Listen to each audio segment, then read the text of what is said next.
Are you ready to actually start as a virtual assistant this 2025? Today is basically June 2025, so we're halfway through the year. So if you are still wondering how you can get started, this video is for you. And this is coming from someone who has run a virtual assistant agency the last 5 years, and also someone who has coached hundreds and almost, I think, 1,000 of people on how to be able to start as a virtual assistant. Now, the first piece of advice: stop watching these videos. Now, don't click off just yet. But basically what I mean is you need to stop just learning and actually start doing, actually start taking action on the things that you hear from these videos, you watch from these videos, because learning and watching can only get you so much. You need to be a type of person who takes action. You need to be the type of person who actually sees, or watches these videos, and you're actually then going ahead and following the actual pieces of advice and testing out and seeing what works for you, because it's going to be different per person. You might be listening to me, you might be listening to 2 other people basically who are here on YouTube with their courses, whatever it is, or wherever you're watching these people. You need to take action on what they do. That's the only way that you can figure out what works for you versus what might have worked for them, because it's always going to be different. So the very first thing is stop watching these videos and actually start taking action. 2, if you want to get started, is do it for free. And honestly, unless you are in a situation where you really need money, you can get started with doing it for free as a virtual assistant. What I mean by this is you could be an intern from someone. You can walk into your favorite cafe and, hey, I want to be a virtual assistant. I can do this and this and this for you, or I can do social media for you. I can do admin for you. I can, whatever it is that you see as a problem that they might have, that that you can just do it for free. It's easy for you. Just do it for free. A lot of people, myself included, started with offering our services for free because 1, it gives you clarity on what you want and what you don't want. 2, it tested out your actual skills. And 3, again, the big theme of this is just do it. It's just taking action instead of just watching videos and asking people for jobs. You're actually doing the thing to get you a job. Which brings me to my next thing is know what you're fixing. And what I mean by this is every single business needs a virtual assistant because there's a problem that needs fixed. And you need to be the kind of person who starts looking for those problems so you know exactly how to present yourself. Again, as a really good example, if your favorite coffee shop sucks at updating their social media, sucks at responding to messages, then that is your pitch as a virtual assistant. If your favorite author is someone who, they don't really get back to you on email, if you send them something, or you think they could be on podcasts or videos like this, then that is your pitch. When you are a virtual assistant, you are fixing a problem that they have. That's why they're kind of stuck within themselves. These entrepreneurs, these people you want to work with, these businesses, is because they're still doing it themselves. So you're coming in with a very much a fixer and doer mindset to be able to actually hey, I see this is a problem of yours. This is how I want to fix it for you. And when you start applying for these jobs, you want to apply and follow up.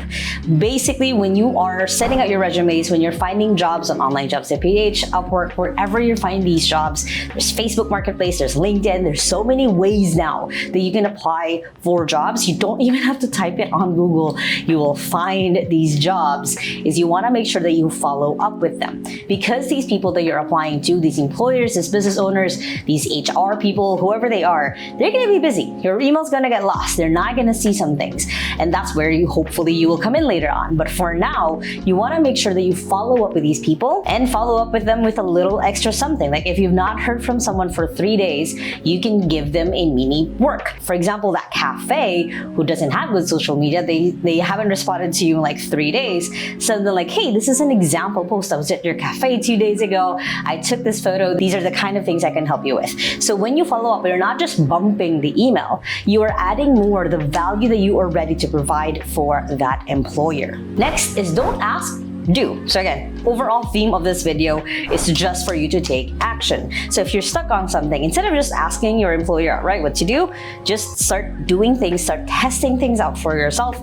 Take initiative, think proactively, think outside the box. Be that problem solver that you are fixing a problem that they currently have. So take action instead of waiting around, not sure what to do. Start observing, start looking for things that you can work on, that you can help them with, that you can then later on fix, and create. And that's the next step, is as you are starting to just take action, to see the results of your action, to go ahead and see like, hey, this is how we can fix it in the future. You can start creating your standard operating procedures, your SOPs, your checklist, your basically how to do this thing so it doesn't mess up again. You need to create those guides so that it's easy for you to do this task again next time, or for someone else to do this task. And that's going to be the biggest value that you can give as a virtual assistant, is not just for fixing, but also helping prevent this to be a problem again in the future.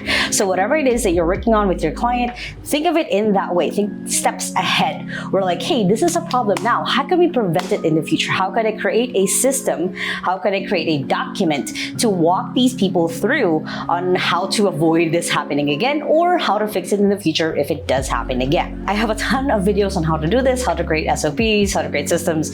You guys can check it out, but that's essentially the point, is you kind of writing a little bit of a recipe book of how to do this task, how to do this work, so that it's easier to do it the next time, or if someone's doing it for the first time ever, they have a really good walkthrough on how to get themselves started. Next is Ask AI. And whenever you're stuck on something, you have the power, you have the tools basically of AI to be able to ask it questions, to be able to get feedback from it.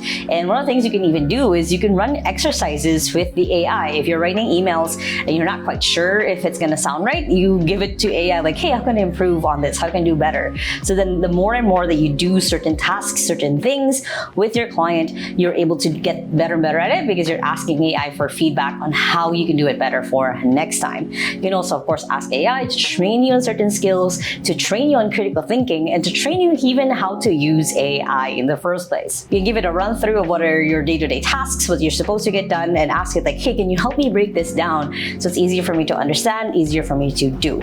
Don't rely on AI, use it as a tool. Use it as a way to multiply what you're currently or already doing, so it's easier for you to, again, do it again later. And of course, the biggest thing that you can do to get started as a virtual assistant is to just show up and take that action.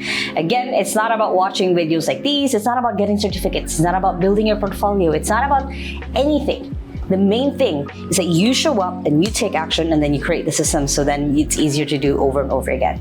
If you focus on those three things, again, show up, take action, create systems out of it, it's gonna be easier and easier for you to pitch yourself, to talk about yourself as a virtual assistant, to find jobs, and have people refer you to their friends, to their colleagues, to everyone else that they know, because you do show up. And always, of course, remember that small steps matters. I say it in every end of these videos for a reason, is you just need to take whatever the smallest step is for you. It might be a small step for you, it might be a big step for someone else. The point is to take it slow, but to take action on it. Not just watching videos, not just getting certificates, not just asking people for jobs. It's actually going ahead and actually doing it. Now, if you like this video, it's a little bit different than I usually do, but these are basically my main pieces of advice as someone who's been kind of teaching people how to do this for about 6-7 years now. And if you guys like this video, make sure to hit the thumbs up button right there. Comment below any questions you might have on becoming a virtual assistant. I would love to know.